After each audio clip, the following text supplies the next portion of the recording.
بسم اللہ الرحمن الرحیم۔ آج کا ہمارا موضوع معراج شریف کی فضیلت اور معراج شریف کے اندر جو موضوع روایات بیان کی جاتی ہیں ان کو آپ لوگوں کے سامنے بیان کرنا ہے۔ اور یہ سب جو ہے وہ اکیڈمی کے دو بچے ہیں آپ کے سامنے بیٹھے ہوئے، ایک محمد صبی رضا اور دوسرا محمد عمر۔ تو ان سے میں کچھ سوالات کروں گا، اور پہلی کتاب معراج مصطفیٰ اور معمولات و نظریات یہ مفتی ہاشم صاحب کی ہے، اس کتاب سے کچھ سوالات کروں گا۔ اور دوسری کتاب جو ہے وہ دعوت اسلامی والوں کی اسلام کی بنیادی باتیں حصہ 3، اور اس سے کچھ سوالات ہوں گے۔ تو پہلا سوال میں کرتا ہوں محمد صبی سے، معراج کب اور کس تاریخ کو ہوئی؟ مشہور قول یہ ہے کہ نبوت کے 12ویں سال یعنی ہجرت سے 1 سال پہلے ہوئی، اور رجب کے مہینے میں 27 تاریخ کو ہوئی۔ حیات الحیوان میں ہے، ابن اسیر کہتے ہیں میرے نزدیک صحیح یہ ہے کہ معراج ہجرت سے 1 سال پہلے ہوئی۔ عمدۃ القاری میں ہے، کہا گیا ہے کہ معراج 27ویں رجب کی شب کو ہوئی تھی۔ اسی کو حافظ عبد الغنی نے اپنی سیرت کی کتاب میں اختیار کیا ہے۔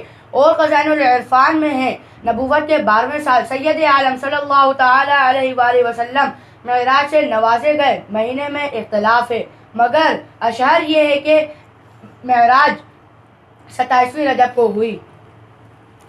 حضرت عائشہ صدیقہ رضی اللہ تعالی عنہ معراج کے بارے میں کیا فرماتی ہیں؟ ام المومنین حضرت عائشہ صدیقہ رضی اللہ تعالیٰ عنہ شب معراج تک خدمت اقدس میں حاضر بھی نہ ہوئی تھی، بہت صغیر السن بچی تھی۔ وہ جو فرماتی ہیں روحانی معراجوں کی نسبت فرماتی ہیں جو ان کے زمانے میں ہوئی، معراج جسمانی ان کی حاضری سے کئی سال بیشتر ہو چکا تھا۔ معراج کے سفر میں کل کتنا وقت لگا؟ قرآن کریم میں رات کے بعض حصے میں معراج ہونے کا ذکر ہے۔ اس بعض کی کوئی مقدار کسی روایت میں نہیں آئی۔ ہاں، بعض اثار میں اتنا ہے کہ نبی پاک صلی اللہ تعالی علیہ وآلہ وسلم معراج پر روانہ ہونے سے پہلے جس بستر پر آرام فرما رہے تھے، واپسی تشریف لائے تو وہ بستر ابھی تک گرم تھا، اور درخت کی وہ ٹہنی جس سے جاتے ہوئے آپ کا امامہ ٹکرایا واپسی پر ہل رہی تھی، اور جاتے وقت جس پانی سے وضو فرمایا تھا وہ پانی ابھی تک پوری طرح نہ بہا تھا۔ زید کہتا ہے کہ نماز خمسہ معراج میں نہیں فرض ہوئیں، کیا یہ درست ہے؟ یہ محض غلط ہے۔ صحیحین وغیرہ ہما کی احادیث متواترہ سے ثابت ہے کہ 5 نمازیں شب معراج میں ہی فرض ہوئی۔ بعض روایات میں یہ ہے کہ معراج کی رات نبی پاک صلی اللہ تعالی علیہ وآلہ وسلم ام ہانی رضی اللہ تعالی عنہا کے گھر میں آرام فرما رہے تھے، اور بعض میں نبی پاک صلی اللہ تعالی علیہ وآلہ وسلم نے فرمایا کہ میں گھر میں آرام کر رہا تھا۔ بعض میں ہے کہ مسجد الحرام میں سو رہا تھا، اور جبکہ بعض میں ہے کہ شعبہ ابی طالب سے معراج کا آغاز ہوا۔ ان روایات میں تطبیق کیسے ہوگی؟ علامہ ابن حجر عسقلانی ان روایات میں تطبیق دیتے ہوئے ارشاد فرماتے ہیں، ان اقوال کو یوں جمع کیا جا سکتا ہے کہ حضور صلی اللہ تعالی علیہ وآلہ وسلم ام ہانی کے گھر آرام فرما رہے تھے، اور ام ہانی کا گھر شعبہ ابی طالب کے پاس ہے۔ اس روایت میں کہ آپ کے گھر کی چھت کو شک کیا گیا، اس میں گھر کی اضافت نبی کریم صلی اللہ تعالی علیہ وآلہ وسلم کی طرف کی گئی۔ بس جبریل نازل ہوئے اور نبی کریم صلی اللہ تعالی علیہ وآلہ وسلم کو اس گھر سے نکال کر مسجد حرام میں اس حال میں لائے کہ آپ صلی اللہ تعالی علیہ وآلہ وسلم ابھی اپنی خوابگاہ میں تھے، اور آپ صلی اللہ تعالی علیہ وآلہ وسلم پر نیند کا اثر باقی تھا۔ پھر مسجد کے دروازے پر لا کر براق پر سوار کیا۔ حسن کی ابن اسحاق سے مرسل روایت میں یہ بات کہ جبریل امی آئے، رسول اللہ صلی اللہ تعالی علیہ وآلہ وسلم کو مسجد کی طرف لے گئے، پھر براق پر سوار کیا، وہ بھی اسی تطبیق کی معید ہے۔ کیا یہ روایت صحیح ہے کہ شب معراج مبارک جب حضور صلی اللہ تعالی علیہ وآلہ وسلم عرش بری پر پہنچے، نالین پاک اتارنا چاہیں کہ حضرت موسیٰ علیہ السلام کو وادی ایمن میں نالین شریف اتارنے کا حکم ہوا تھا، تو فوراً غیب سے ندا آئی، اے حبیب تمہارے ماں نالین شریف رونق افروز ہونے سے عرش کی زینت اور عزت زیادہ ہوگی؟ یہ روایت محض باطل و موضوع ہے۔ صدر الشریعہ مفتی امجد علی اعظمی رحمۃ اللہ علیہ فرماتے ہیں یہ مشہور ہے کہ شب معراج میں حضور صلی اللہ علیہ وسلم اپنی نالین مبارک پہنے ہوئے عرش پر گئے، اور واعظین اس کے متعلق ایک روایت بھی بیان کرتے ہیں، اس کا ثبوت نہیں اور یہ بھی ثابت نہیں کہ براہنہ بات ہے، لہٰذا اس کے متعلق سکوت کرنا مناسب ہے۔ حضور صلی اللہ تعالیٰ علیہ وآلہ وسلم نے شب معراج براق پر سوار ہوتے وقت اللہ تعالیٰ سے وعدہ لے لیا ہے کہ روز قیامت جب کہ سب لوگ اپنی اپنی قبروں سے اٹھیں گے، ہر ایک مسلمان کی قبر پر اسی طرح ایک ایک براق بھیجوں گا جیسا کہ آج آپ کے واسطے بھیجا گیا ہے۔ یہ مضمون صحیح ہے یا نہیں؟ یہ روایت بھی بے اصل ہے۔ بیان کیا جاتا ہے کہ شب معراج حضور نبی اکرم صلی اللہ تعالیٰ علیہ وآلہ وسلم کو آپ کے والدین رضی اللہ تعالیٰ عنہ کا عذاب دکھایا گیا اور ارشاد باری ہوا کہ اے حبیب، یا ماں باپ کو بخشوا لے یا امت کو۔ آپ نے ماں باپ کو چھوڑ کر امت اختیار کی، کیا یہ صحیح ہے؟ یہ محض جھوٹ و افطرا اور کذب و بہتان ہے، اور اللہ اور رسول پر افطرا کرنے والے فلاح نہیں پاتے۔ حضور صلی اللہ تعالیٰ علیہ وآلہ وسلم تشریف تو براق پر لے کر گئے، واپسی کیسے ہوئی؟ اس کے بارے میں دو قول ہیں، ایک یہ ہے کہ گئے براق پر تھے اور واپسی بغیر براق کے ہوئی، اور ایک قول یہ ہے کہ واپسی بھی براق پر ہوئی۔ معراج روحانی تھی یا جسمانی؟ معراج شریف یقیناً قطعاً اسی جسم مبارک کے ساتھ ہوئی تھی، نہ کہ فقط روحانی، جو کہ ان کی عطا سے ان کے غلاموں کو بھی ہوتی ہے۔ اللہ عز و جل فرماتا ہے سبحان الذی اسری بعبدہ، پاکی ہے اسے جو لے گیا، جو رات میں لے گیا اپنے بندے کو، یہ نہ فرمایا کہ لے گیا اپنے بندے کی روح کو۔ معراج شریف جسمانی ہونے پر اللہ تعالیٰ کا یہ فرمان بھی دلیل ہے سبحان الذی اسری بعبدہ، کیونکہ تسبیح عظیم امور پر کی جاتی ہے۔ اگر معراج منامی یعنی خواب میں ہوتی تو اس میں کوئی بڑی بات نہ تھی، اور نہ ہی اس کو بڑا سمجھا جاتا، اور نہ ہی کفار اس کی تکذیب کی طرف جلدی کرتے، اور نہ ہی نو مسلموں میں سے بعض مرتد ہوتے۔ نیز بعبدی بھی معراج جسمانی ہونے پر دلیل ہے کہ عبد کا اطلاق جسم اور روح دونوں کے مجموعے پر ہوتا ہے۔ معراج کی رات جبرائیل علیہ السلام نے حضور صلی اللہ علیہ وسلم کو کیسے بیدار کیا؟ عام طور پر کتابوں میں بیدار کرنے کا تذکرہ موجود ہے، بیدار کرنے کی کیفیت موجود نہیں ہے۔ کیا حضرت ادریس علیہ السلام، حضرت ابراہیم علیہ السلام، حضرت موسیٰ علیہ السلام اور حضرت عیسیٰ علیہ السلام کو بھی معراج ہوئی؟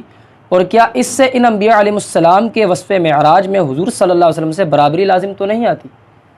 معراج کا ایک معنی اعلیٰ مرتبہ بھی ہے، اسی لیے حضرت موسیٰ علیہ السلام کا کوہ طور پر جانا، اللہ تعالیٰ سے کلام کرنا اور اللہ تعالیٰ کا پہاڑ پر تجلی فرمانا، حضرت عیسیٰ علیہ السلام کا آسمانوں پر اٹھایا جانا، حضرت ادریس علیہ السلام کا جنت میں داخل ہونا، اور حضرت ابراہیم علیہ السلام کے سامنے زمینوں آسمانوں کی بادشاہی ظاہر ہونا وغیرہ انبیاء کے واقعات پر بھی علماء معراج کا اطلاق کرتے ہیں، اور صرف اطلاق سے برابری لازم نہیں آتی۔ جس حضور صلی اللہ تعالیٰ علیہ وآلہ وسلم جس طرح تمام انبیاء علیہ السلام سے افضل ہیں، اسی طرح آپ صلی اللہ تعالیٰ علیہ وآلہ وسلم کی معراج بھی دیگر انبیاء علیہ السلام سے افضل اور عظیم تر ہے۔ رجب میں ہزاری اور لکھی روزوں کی کیا حقیقت ہے؟ رجب کی 26 اور 27 تاریخ کو روزے رکھے جاتے ہیں، پہلی کو ہزاری اور دوسری کو لکھی کہا جاتا ہے، یعنی پہلے روزے میں 1000 اور دوسرے روزے میں 1,00,000 روزے کا ثواب بتایا جاتا ہے۔ ان روزوں کے رکھنے میں مذائقہ نہیں، اور یہ جو ثواب بتایا گیا ہے، یہ جو ثواب مشہور ہے، اس کا ثبوت نہیں۔ 27 رجب کے روزوں کا کیا حکم ہے؟ کیا اس کا ثواب عام دنوں سے زیادہ ہے؟ 27 رجب کا روزہ رکھنا مستحب ہے، اور احادیث میں اس کا ثواب عام دنوں کے روزوں سے زیادہ بتایا گیا ہے۔ حضور صلی اللہ تعالیٰ علیہ وآلہ وسلم ارشاد فرماتے ہیں 27 رجب کو میں مبعوث کیا گیا، جو اس دن روزہ رکھے اور افطار سے پہلے دعا کرے 10 برس کے گناہوں کا کفارہ ہو۔ معراج سے کیا مراد ہے؟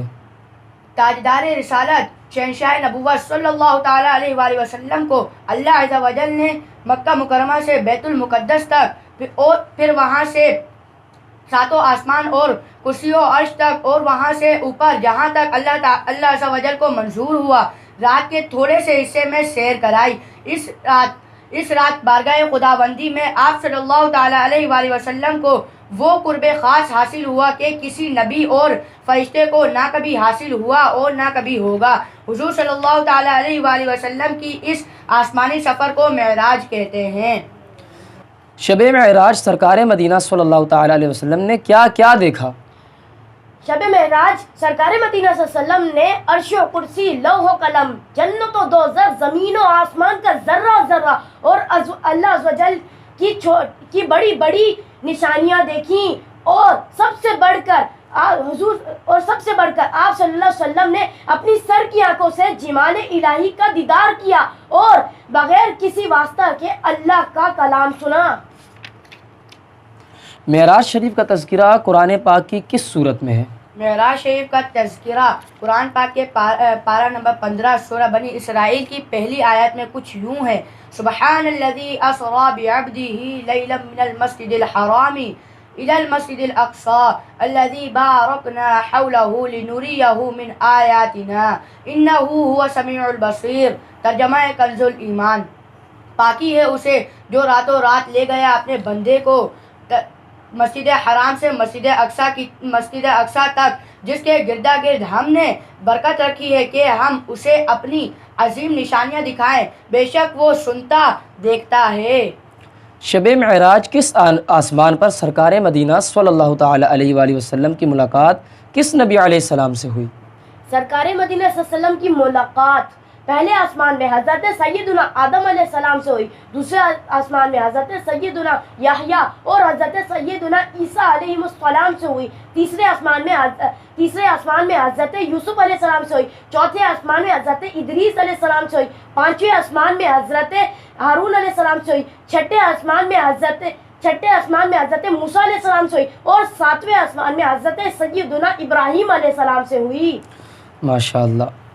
اس ویڈیو میں آپ لوگوں کو یہ بتانے کی کوشش کی گئی کہ معراج کے حوالے سے جو روایات تھیں، موضوع روایات بھی آپ کے سامنے لے کے آئی گئیں کہ یہ موضوع روایات ہے، جیسے کہ نالین پاک کے حوالے سے وائزین بیان کرتے ہیں کہ نالین پاک جو ہے وہ اتارنے کا حکم دیا گیا کہ جو ہے آپ نالین پاک پہن کر آئیں تاکہ عرش جو ہے وہ اس سے رونق افروز ہو سکے۔